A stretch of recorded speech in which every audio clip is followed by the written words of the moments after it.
HTV Today, Houston Television's showcase of city government. Let's go. All right. Yeah. Woo. All right, welcome back. Another HTV Today. I'm your host, Ted Irvin, executive producer, Mariana Oyenguren. And we have another great city employee guest today, legendary Al, or do you want me to put the Bert on it? No. Al Byers. Only my wife and my mother could call me that. Okay, so all right, got you. All right. All right, so, man, another great show, having a good time. Had some pretty good weather and everything. So, Al, welcome to HTV Today. Greetings. And you're in the room that you actually built. Yeah, let me see if I can stay out of my 1960s radio announcer's voice. Well, go ahead, do it again for the audience. They want to hear that. They need to, reminisce. It's Al Bear sitting in the air chair bringing you all the hits in the overnight hours. Which is why I became an engineer. Right. He stayed on. So, Al, you are an engineer for HTV, for the city of Houston. And I guess to start, where are you from? Okay, promise not to spread this around. I'm a transplanted Yankee from the great cold state of Ohio. Cleveland? Boarding school and college in the Cleveland area, northwestern Ohio, Toledo-ish. So where I was born. You're a Browns fan? I am. Really? Okay. I am. Oh, wow. If this was a sports show, we could actually just talk about the history of the Browns and that name. Does that name come from the Brown Bomber, or does it come from, there's this whole historical debate on where that name came from. I cannot get into that argument because I flop between all of the different answers because they all make sense. Right. I don't think anyone really knows It's anymore. just a mystery now, right? It's a mystery now. Oh, man, yeah. Yeah, no, it's cool stuff. So horrible team, miserable players, fantastic fans. They're out there. The stadium is always full. LeBron fan? Yeah. Okay. That's a wave of the hand. Right. So now you're an engineer, longtime engineer, and so from Cleveland to college, where does this engineer stuff come from? What happened? What made you? Oh, I was going to be the world's next greatest newsman. I was 13 in high school doing weekend news at the hometown radio station, WFOB. When one day the chief engineer, who was one of the great engineers of historic radio, walked in the newsroom and said, you're never going to be famous on that side of the microphone. And took me on as his protege, mentored me, pushed me through all of the licensing process, slowly took over as he was in his mid-80s at the time. Right. Took over some of that, headed off to college. In high school, built the high school radio station and TV station, a PEG channel. Went off to college. Oh, wow. So you've been PEG a long time. Okay. The reason I selected Ashland College was because they had FM radio station and a commercial television station that they owned. And you didn't have to be a graduate student to work at the stations. They got free labor from all the underclassmen. You got practical experience. Right. I liked that concept. So how, and don't mean to date you, but so you weren't one of those kids who you grew up with a crystal set, and so that was your launch into engineering. Oh, so you did. You had that. Yeah. Okay. All right. Boarding school. Sort of got in trouble for climbing up on the roof of the dorm and stretching a long wire antenna for my home-built radio. Yeah. For some reason, they had a problem with that. Hey, you know what? Your tradition. You were meant to be an engineer. You had the crystal set. Okay. So you go through college. So what's the first job as an engineer out of college? Out of college, walked into a group-owned director of engineering's position, Ohio Radio Inc. Had 5 radios in 3 cities, 2 cable systems, and a television station. Channel 43, Cleveland. Did a little bit of everything there. Everything, right? You had to. Yeah, engineered all of the stations, supervised all of the stations, engineered 2 of them, filled in for the newsman when he was on vacation, filled in for the overnight guy when he wasn't able to make When you it say in. fill in, does that mean with overtime or you just better do it? Yeah, I was salaried. But, Yeah, so they got a lot out of you. Yeah. moved around like everybody does in broadcast. Nashville for a while. Worked for ABC in New York for a Oh, while. wow. Okay. Had a consulting engineering firm in addition to my own stations out in West Texas, where I had 31 stations. So let me step back just a tad, go back to college, and let me talk about your first job at the same time. Give me an example of the havoc you wreaked in college and on the first job. I think I'm insulted. Engineers will experiment. I mean, they know they. I mean, hey.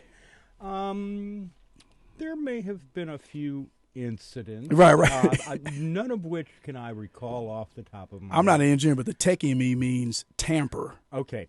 Oh, boy. I'm giving away secrets, but I think the statute of limitations has ended. We had another engineer there that he was just one of these rabble-rousers, and he just drugged me along with him, innocent Peer little pressure. boy that I was. We also worked part-time at Channel 5 in Cleveland. They quickly learned that they could not assign us to the same building on the same shift. So one of us would be at the transmitter, one would be in master control. Right. He came up with a brilliant idea one night that we were an NBC station. And back in the day, the Johnny Carson show came on. And you know how it opened with the fanfare? Right. Okay. His idea was that if we both dropped the audio level just a little bit periodically through the newscast, and as soon as they tossed to the Tonight Show, restore the audio. Oh, so that you can scare everybody at home. Yeah. He was up at the transmitter site, which was on top of a hill. He said, looking down over Cleveland, he saw lights coming on all over the city. Oh, that was a calculated, Yeah. That, Statute of limitations, it's gone. Okay, so post New York, post that, you get to Texas. How do you go all the way from Ohio to Texas? Oh, I left Texas, went to Miami. WLYF was #1 in the market for 16 years straight, engineered it. We also had a news talk station, did all of the remote broadcast engineering for it. As the industry began changing, I decided this really isn't fun anymore. It's not. When I got a network offer, went to work for Metro Networks, which Oh, yeah, Metro. is the largest network in this country, and our marketing people used to say in the world. More affiliates than ABC, NBC, CBS, everybody combined. Stringers everywhere. We had 68 offices around the world. Had divisions that worked with the government for traffic analysis. Metro Traffic Control is what most people would recognize, but Right. we ran a news network, we ran a sports network, we ran business reports, not really as a network, but as availabilities. Grew the company, almost doubled the company in 8 years. And then we went public, and once again, it's not fun anymore. Right. So started my own consulting business, ended up in partnership with someone else, ran that for 12 years. City of Houston was one of my clients, and they decided that they didn't like paying my consultancy rate, so they hired me. So, yeah. Boy, did that make a mistake. So let's cut that out and let's go ahead and just get him on the team, right? All right. So how long have you been with HTV? 12 years. 12. Oh, nice. Oh, nice. coming up on 13, actually. Okay. I think. Okay. They all meld together after a while. So everyone out there, everyone, we hear about engineers. You have civil engineers, electrical engineers. So for the audience, what exactly do you do for HTV as an engineer? I'm responsible for a lot of physical plant operation, design the facility, maintain the facility. Basically, Right. We take care of. I'm responsible for all the on-air operations. Once a program is finished, it hits our master control area, and that's where programming gets put together, the schedules, what airs when. So I know you and I have talked about this in the past, but in terms of taxpayers and the citizens out there, what makes HTV to you as an engineer so important to our constituents? Well, and that gets down to why I came here. I mean, had a great company, but I come out of a government family, public service. I've always believed in open and transparency, which the city of Houston does also. For the opportunity to be a part of that, I mean, it was a no-brainer to come here. I mean, right. It is, we're here for the public. We're the open door. Well, I know you've had some wild times too. So I know you have a story about something wild and just hilarious here at HTV that happened to you. Oh, little rain shower we had a couple years ago. Called Harvey. Right. We were here for 300 and some hours with no power. Made it a little rough.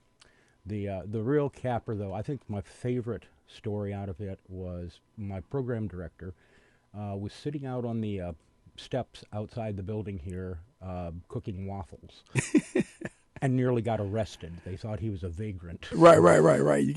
Yeah. We still razz him about that. And I believe he still has a mattress so that in case we have another one, you have to spend a night, you can sleep comfortable. He has a mattress hidden behind his office door. Yeah. I have dibs on the couch in Studio B because it really is comfortable. So we all know the damage that water can do to electronics, but from an engineering perspective, what happened here? The problem here was no electricity meant no cooling. The terminal room or the technology center was sitting at about 140 degrees. Electronics do not like playing that game. Right. So we lost about 60% of the plant during Harvey. Wow. So let's flip the script. The funniest time you had here.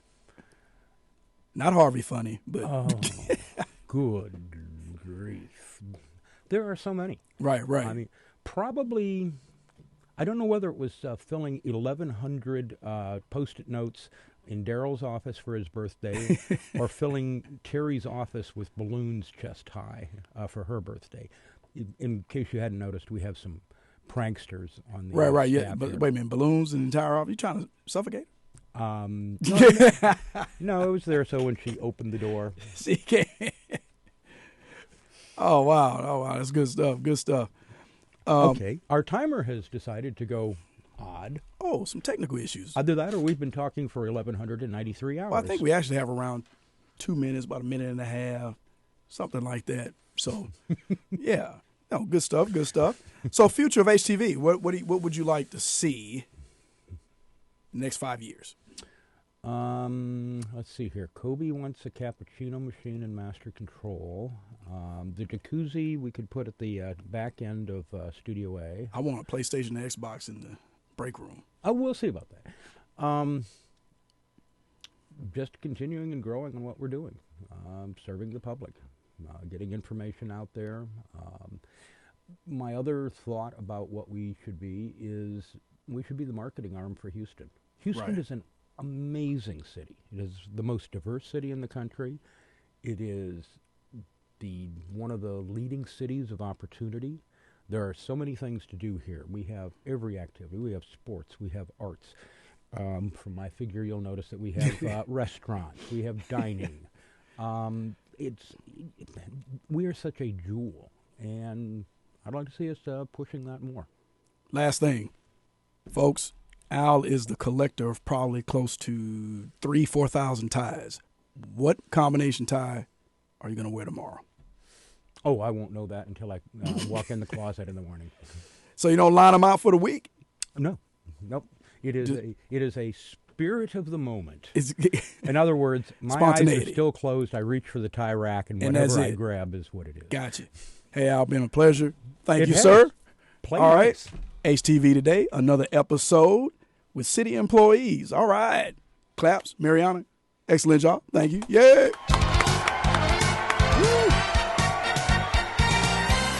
It's HTV Today, Houston Television's showcase of city government.